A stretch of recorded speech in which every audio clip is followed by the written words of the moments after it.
दोस्तों स्क्रीनिंग पे कभी कभी गेट में बेसिक्स से सवाल आ जाते हैं, तो वही मैं स्क्रीनिंग का जो भी इम्पोर्टेंट टॉपिक है स्क्रीनिंग के रिलेटेड वो मैं यहाँ पे डिस्कस कर रहा हूँ। इससे अलावा आपको कोई भी टॉपिक की ज़रूरत नहीं है, कोई फॉर्मूला आपको पढ़ने की ज़रूरत नहीं है। ठीक है, यहाँ पे जो भी मैं बता रहा हूँ सिर्फ वही पढ़ना है। देखिए स्क्रीनिंग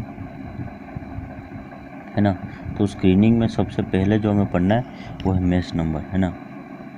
मैश नंबर पे पूछ लेते हैं, तो mesh number is inversely proportional to area. अभी एरिया क्या है मैं यहाँ पर बता देता हूँ।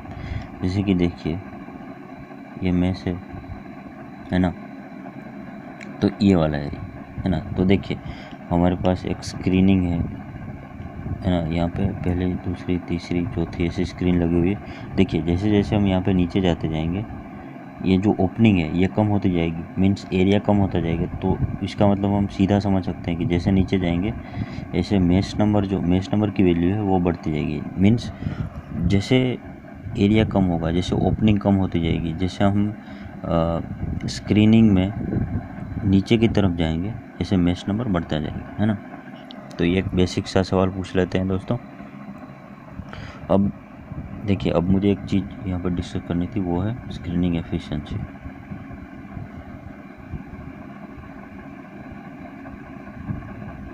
स्क्रीनिंग एफिशिएंसी है ना। देखिए screening efficiency means equals to होता है तो रिजेक्शन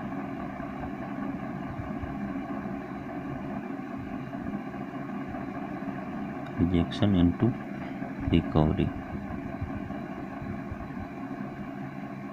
अब ये दोनों टर्म क्या है मैं अभी आपको यहाँ पे बताता हूँ। देखिए ये कैसे है कि देखिए यहाँ पे एक स्क्रीन है, यहाँ पे कुछ फीड आ रहा है, यहाँ पे कुछ फीड रिटेन करेगा और कुछ फीड जो है वो अंडरफ्लो हो जाएगा, है ना, कुछ % फीड है।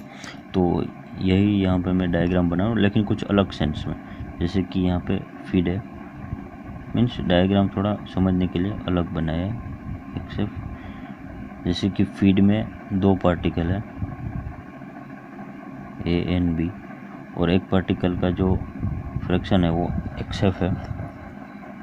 तो अंडरफ्लो में एक बार अंडरफ्लो को हम B से डिनोट करते हैं और उसमें वो जो पार्टिकल का फ्रैक्शन है XB है। और ओवरफ्लो को हम D से डिनोट करते हैं और उसमें XD वो पार्टिकल का वेट फ्रैक्शन।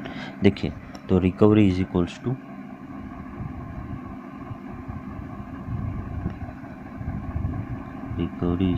टू होगा D to XD XF, है ना। ये रिकवरी होगा एंड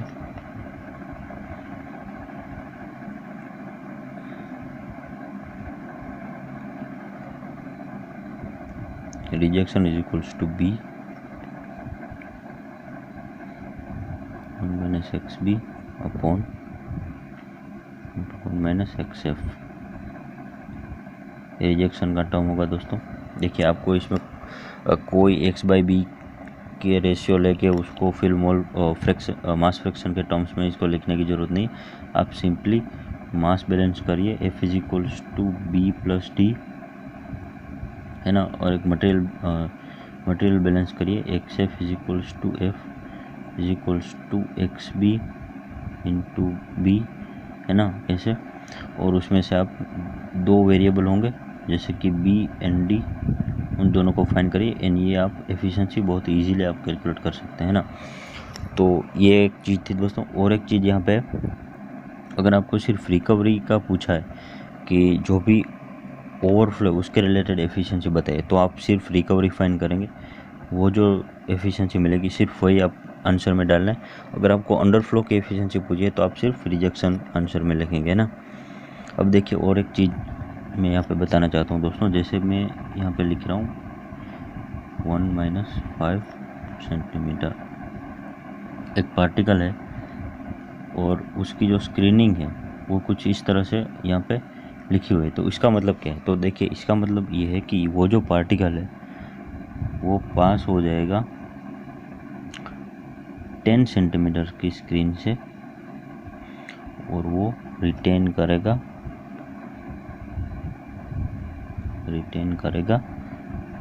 5 सेंटीमीटर की स्क्रीन पे।